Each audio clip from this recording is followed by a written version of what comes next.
जय हिंद दोस्तों, आप देख रहे हैं नवल स्टडी सेंटर। मैं नवल कुमार आपके लिए लेके आया हूं क्लास 10th के प्रश्नावली 1C के पहले प्रश्न को। आइए पहले प्रश्न को देखते हैं। पहले प्रश्न में करना क्या है, तो देखिए दिया गया है कि रिक्त स्थानों की पूर्ति करें।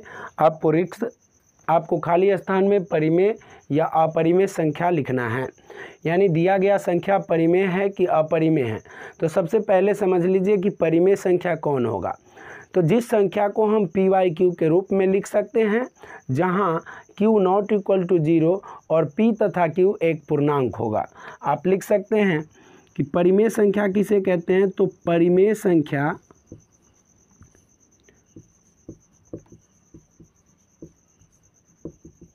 वैसी संख्या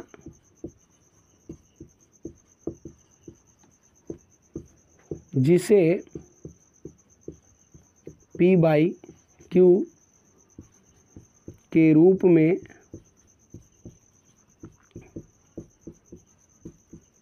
लिखा जा सके,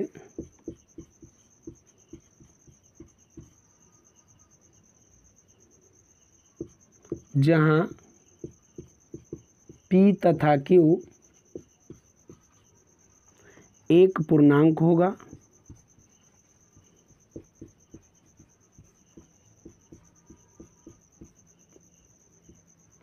क्यू नॉट इक्वल टू 0, यानी क्यू 0 नहीं होना चाहिए।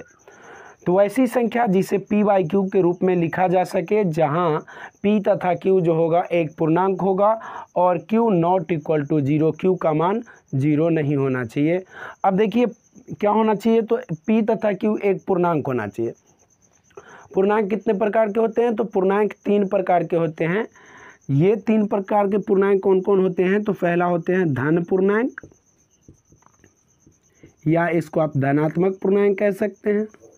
दूसरा ऋण पूर्णांक या ऋणात्मक पूर्णांक कह सकते हैं।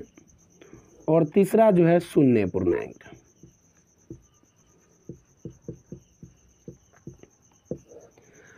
अब धन पूर्णांक क्या होता है, तो 1 से लेके अनंत तक की संख्या 1 2 3 4 5 6 डैश डैश करके अनंत तक की संख्या को हम धन पूर्णांक कहते हैं।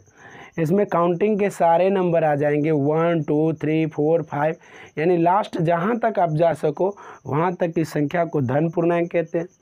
ऋण पूर्णांक में क्या आएंगे, तो 0 से नीचे -1 -2 -3 -4 -5 डैश डैश करके आप अनंत तक जा सकते हो, वैसी संख्या को ऋण पूर्णांक कहते हैं। आगे है शून्य पूर्णांक, तो 0 एक शून्य पूर्णांक है।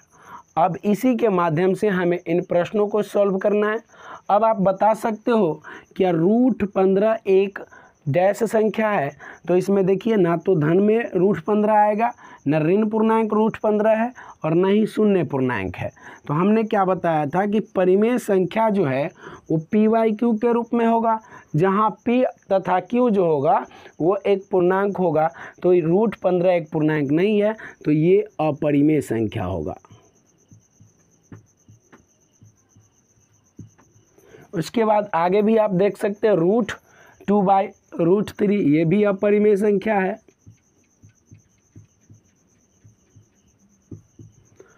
यहाँ आप देख सकते हैं कि 4 + √11 एक क्या है, तो यहाँ भी 4 यहाँ धन पूर्णांक है, लेकिन √11 जो है पूर्णांक नहीं है, तो इसको भी आप लिख सकते हैं अपरिमेय संख्या।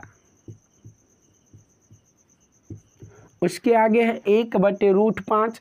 एक तो आपका धन पूर्णांक है, लेकिन √5 ना तो धन पूर्णांक है, ना ही ऋण पूर्णांक है, ना ही शून्य पूर्णांक है, तो ये भी आपका क्या होगा, अपरिमेय संख्या होगा। आगे जो है 5√8/√2, 5√8/√2। अब यहाँ 8 जो है, तो इसका अभाज्य गुणनखंड जब निकाला जाएगा तो ये आएगा आपका 2। अब इसमें से 2 एक निकल जाएगा और रूट में ये बच जाएगा। इन दोनों जोड़ा में से आप एक को निकालोगे और ये अंदर में इसका जोड़ा नहीं है, तो रूट में ही रहेगा। और बाई रूट, और पहले से ये 5 दे रखा है तो 5 को लिखेंगे और 2√2 और बाई √2, इसको काटेंगे। 5 दूना 10, इसको क्या लिख सकते हैं 10/1। तो 10 धनात्मक पूर्णांक है और 1 भी धनात्मक पूर्णांक है, तो ये संख्या क्या है, परिमेय संख्या है।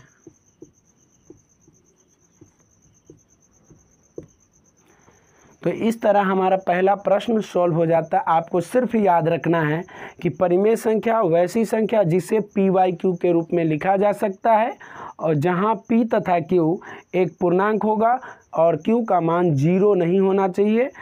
अब पूर्णांक के बारे में आप जानते हैं कि पूर्णांक 3 प्रकार के होते हैं, धनात्मक पूर्णांक, ऋणात्मक पूर्णांक और शून्य पूर्णांक। धनात्मक पूर्णांक काउंटिंग में जब हम 1 से स्टार्ट करते हैं और अनंत तक जाते हैं तो हम कह सकते हैं कि ये सारी संख्या जो है धनात्मक पूर्णांक है।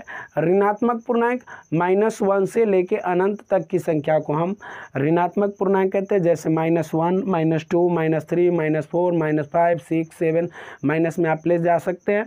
उसके बाद शून्य पूर्णांक, तो शून्य जो है एक शून्य पूर्णांक है, तो इसके अंतर्गत यदि कोई संख्या आता है तो परिमेय संख्या होगा, वरना वो अपरिमेय संख्या होगा।